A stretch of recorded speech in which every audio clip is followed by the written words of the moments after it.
दोस्तों, जिम्बाब्वे के खिलाफ भारत के नए युवा गेंदबाजों ने दिखाया ऐसा जलवा कि थर थर कांप उठा पूरा जिम्बाब्वे। मुकेश कुमार, खलील अहमद के साथ साथ रवि बिश्नोई की घातक गेंदबाजी के आगे घुटने टेक बैठे जिम्बाब्वे के बड़े बड़े खिलाड़ी।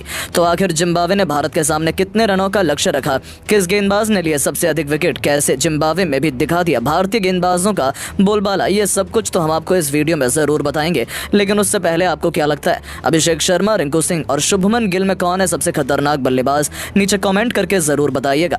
दोस्तों, 17 साल बाद T20 वर्ल्ड कप की ट्रॉफी जीत का टीम इंडिया ने चैंपियन बनी। तो वहीं अब भारत की नई और युवा टीम 5 मैचों की T20 सीरीज खेलने के लिए जिम्बाब्वे पहुंची और दोनों टीमें हरारे स्पोर्ट्स क्लब के मैदान पर आमने सामने हुई। भारतीय टीम के नए कप्तान शुभमन गिल ने टॉस जीतकर पहले गेंदबाजी करने का फैसला किया और जिम्बाब्वे को बल्लेबाजी करने के लिए आमंत्रित किया। टीम की तरफ से मैदान पर ओपनिंग की शुरुआत करने आए वेस्ले, मध्यवरी और इनोसेंट किया। वहीं भारत की तरफ से पहले ओवर लेकर आए खलील अहमद, लेकिन इनका स्वागत वेस्ली ने पहली गेंद में चौका में तब्दील करके इनका स्वागत किया और अपनी टीम का खाता खोला। लेकिन उसके बाद खलील अहमद ने शानदार गेंदबाजी की और केवल इस ओवर में 6 रन दिए। भारत की तरफ से दूसरा ओवर लेकर आए मुकेश कुमार और आते ही इन्होंने इनोसेंट किया को क्लीन बोल्ड कर पवेलियन का रास्ता दिखा दिया और भारतीय टीम को पहली सफलता केवल 6 रनों के स्कोर पर दिला दी। भारतीय टीम पूरी तरह से मैच में हावी हो चुकी थी, लेकिन जिम्बाब्वे की तरफ से वेस्ली, माधवरे मैदान पर टिके हुए थे। उनका साथ देने के लिए अब नए बल्लेबाज ब्रैंड बैटन आ चुके थे। इन दोनों खिलाड़ियों के कंधों पर टीम की पूरी जिम्मेदारी आ चुकी थी। लेकिन मुकेश कुमार घातक गेंदबाजी का नजारा दिखा रहे थे, लेकिन दूसरी गेंद पर ब्रैंड बेनेट ने शानदार चौका जड़कर अपना खाता खोला और टीम के स्कोर को आगे बढ़ाया। इसके बाद भी वो रुकने का नाम नहीं लिए। ओवर की अंतिम गेंद पर भी शानदार चौका जड़कर अपनी टीम के स्कोर को 2 ओवर में 14 रनों तक पहुंचा दिया। भले ही जिम्बाब्वे का एक विकेट गिर चुका था, लेकिन बल्लेबाज मैदान पर तेजी से रन बना रहे थे। भारत की तरफ से तीसरा ओवर लेकर आए एक बार फिर विकेट की तलाश में खलील अहमद। एक बार फिर ब्रैंड बेनेट ने चौथी गेंद पर शानदार चौका जड़कर खलील अहमद का स्वागत किया और अपनी टीम के स्कोर को रॉकेट की रफ्तार की तरह आगे बढ़ाया। जिम्बाब्वे का स्कोर तेजी से आगे बढ़ रहा था। बल्लेबाज मैदान परफेक्ट होते हुए नजर आ रहे थे। भारतीय कप्तान शुभमन गिल को लगातार विकेट की तलाश थी। 3 ओवर में जिम्बाब्वे का स्कोर 19 रनों तक पहुंच चुका था। स्टेडियम में बैठे दर्शक भी खिलाड़ियों को देखकर अलग अंदाज में नजर आ रहे थे।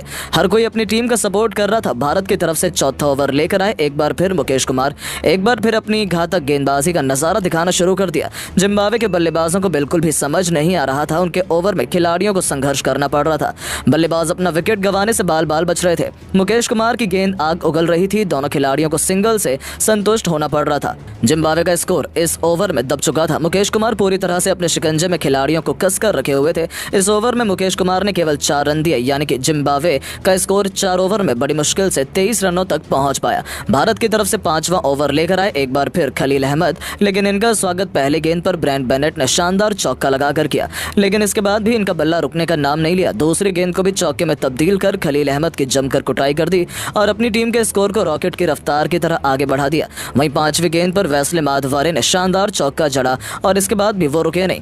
अंतिम गेंद को भी चौके में तब्दील कर इस ओवर से 17 रन बटोरकर खलील अहमद की जमकर कुटाई की और अपनी टीम के स्कोर को 5 ओवर में 40 रनों तक एक विकेट पर पहुंचा दिया। भारतीय टीम को लगातार विकेट की तलाश थी। अभी तक जिम्बाब्वे की पूरी टीम मैच में हावी नजर आ रही थी।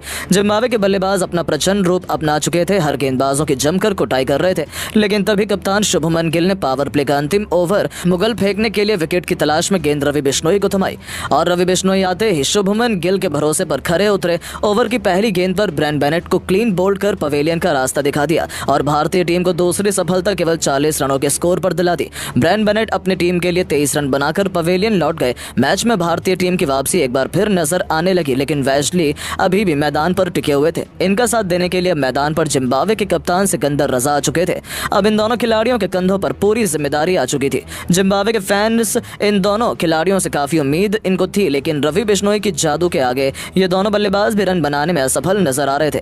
रवि बिश्नोई अपने जाल में दोनों बल्लेबाजों को फंसा कर रखा हुआ था। इस ओवर में रन बनाना काफी मुश्किल हो रहा था। रवि बिश्नोई ने अपने इस ओवर में एक भी रन नहीं दिया, बल्कि एक बल्लेबाज को पवेलियन का रास्ता भी दिखा दिया। बड़ी मुश्किल से पावर प्ले के 6 ओवर में जिम्बाब्वे का स्कोर 40 रनों तक बन चुका था। जिस हिसाब से भारतीय गेंदबाज गेंदबाजी का नजारा दिखा रहे थे और जिम्बाब्वे के बल्लेबाज रन बना रहे थे, वो देखकर तो यही लग रहा था कि भारत के सामने 120 से 130 रनों का लक्ष्य इस मैच में मिलने वाला है। लेकिन दोस्तों, अब आपको क्या लगता है, भारतीय टीम इस सीरीज को अपने नाम कर पाएगी या नहीं? नीचे कमेंट करके जरूर बताएं।